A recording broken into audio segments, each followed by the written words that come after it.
హోషేయ గ్రంథంలో అంటాడు, ఉదయము తప్పక వచ్చు రీతిగా నా ప్రజలను నేను దర్శిస్తాను. వర్షం తప్పక వచ్చు రీతిగా నా ప్రజలను దర్శించి మోడు బారిన వాళ్ళ జీవితాలను నేను మరలా చిగురింప చేస్తాను అంటాడు. వర్షం తప్పక వచ్చు రీతిగా నీవు ఆరాధించే దేవుడు తప్పకుండా నీ కుటుంబాన్ని దర్శిస్తాడు, నీ పిల్లలను దర్శిస్తాడు, నీ వ్యాపారాన్ని దర్శిస్తాడు, నీ ఉద్యోగాన్ని దర్శిస్తాడు. ఎండిపోయినట్లుగా ఒకవేళ నీ పరిస్థితి కనబడుతుందేమో, ఏ రంగంలో చూసిన చవుడు భూమి, ఏ రంగంలో చూసిన ఎండిపోయిన అనుభవం, మంచి రోజులు రావేమోనయ్యా.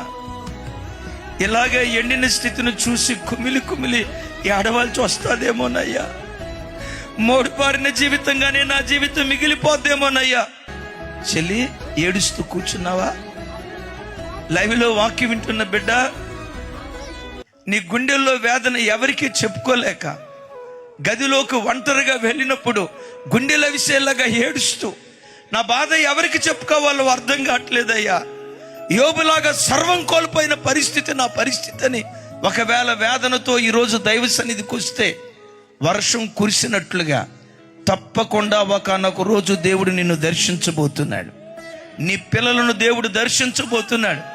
వర్షం దర్శించిన తోడనే పచ్చిక విస్తరించినట్లుగా దేవుడు నిన్ను దర్శించిన తోడనే నీవు విస్తరించబోతున్నావు, నీ పిల్లలు విస్తరించబోతున్నారు, నీ వ్యాపారం విస్తరించబోతుంది.